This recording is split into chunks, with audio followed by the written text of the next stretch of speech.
Welcome to Mamma's kitchen. எல்லாரும் எப்படி இருக்கீங்க? இன்றைக்கி வெண்டைக்காயும் முட்டையும் வச்சு நம்ம சூப்பரான ஒரு சைட் டிஷ் பண்ண போகிறோம்.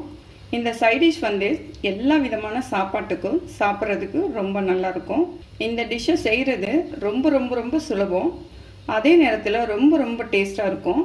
நான் இதே மாதிரி வெண்டைக்காயை வச்சு வெண்டைக்காய் கறி மசாலான்னு ஒன்று பண்ணியிருக்கேன். அந்த லிங்க்கை கீழே டிஸ்கிரிப்ஷன் பாக்ஸ்லேயும் மேலே ஐ பட்டன்லேயும் தரேன். அதை நீங்கள் செக் பண்ணி பாருங்கள். இப்போது நம்ம வீடியோக்குள்ளே போகலாம். நான் இன்றைக்கி 150 கிராம் வெண்டைக்காய் எடுத்துகிட்டு அதை நல்லா கழுவிட்டு இந்த மாதிரி பீசஸாக வெட்டி வச்சுருக்கேன். ரொம்ப சின்னதாகவும் இல்லாமல் ரொம்ப பெருசாகவும் இல்லாமல் ஓரளவு மீடியமான பீஸாக. இதுக்கு ஒரு முட்டை போதுமானது. நான் 2 முட்டை எடுத்து வச்சுருக்கேன். இதை எப்படி செய்யலாங்கிறத பார்ப்போம். இப்போது அடுப்பில் ஒரு கடாய் வச்சுக்கலாம். கடாய் சூடான உடனேயே அதில் ஒரு 3 ஸ்பூன் ஆயில் விட்டுக்குவோம். தாளிக்கும்போது கண்டிப்பாக கம்ப்ளீட்டாக சிம்மில் வச்சுக்கணும். எண்ணெய் சூடான உடனே கொஞ்சம் கடுகு, கொஞ்சம் சீரகம், கொஞ்சம் சோம்பு போடுங்க. போட்டு நல்லா பொரிஞ்சு வரும்போது ஒரு வரமிளகாய் எடுத்து அதை 2ஆக கிள்ளி போட்டுக்கலாம். அதோட ஒரு கொத்து கருவேப்பிலை எடுத்துட்டு அதையும் சேர்த்துக்குவோம். எல்லாமே சேர்ந்து நல்லா பொரிஞ்சு வரணும். நல்லா பொரிஞ்சு வந்த உடனே நம்ம வெட்டி வச்சுருக்க வெண்டைக்காய் பீசஸை அதோடு சேர்த்துக்கலாம். சேர்த்துட்டு நல்லா ஒரு 2 நிமிஷம் வதக்கி விடுங்க.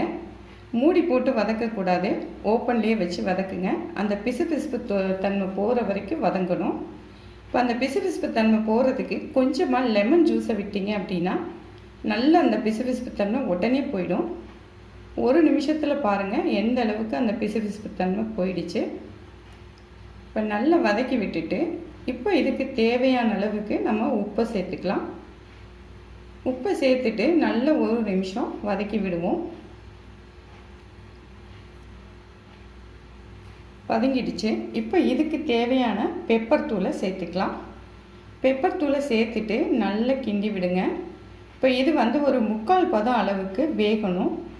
இது நல்லா வெந்து வந்த உடனேயே காய் எல்லாமே ஓரத்தில் தள்ளிட்டு இப்போ நடுவில் உள்ள இடத்துல நம்ம எடுத்து வச்சுருக்க 2 முட்டையை நல்லா உடச்சி ஊற்றிக்கலாம்.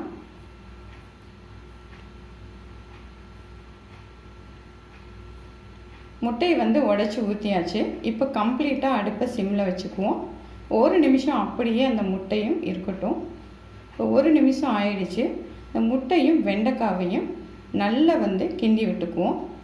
அந்த முட்டையில் இருக்க ஈரப்பதம் போகிற வரைக்கும் நல்லா கிண்டி விடணும். இப்போ அந்த முட்டையில் இருக்க ஈரப்பதம் எல்லாமே போயிடுச்சு. இந்த டிஷ்ஷு ரொம்ப மைல்டாக இருக்கும். நம்ம எல்லா சாதத்துக்குமே சாப்பிட்றதுக்கு ரொம்ப டேஸ்ட்டாக இருக்கும். இப்போ சூப்பராக டிஷ்ஷு ரெடி ஆயிடுச்சு. இப்போ ஸ்டவ் ஆஃப் பண்ணிக்கலாம். இப்போ இதே மாதிரி நீங்களும் வீட்டில் செஞ்சு சாப்பிட்டு பாருங்கள். நல்லா சாப்பிடுங்க, ஆரோக்கியமாக இருங்க, சந்தோஷமாக இருங்க. மீண்டும் ஒரு புது ரெசிபியில் உங்களை சந்திக்கிறேன். நன்றி.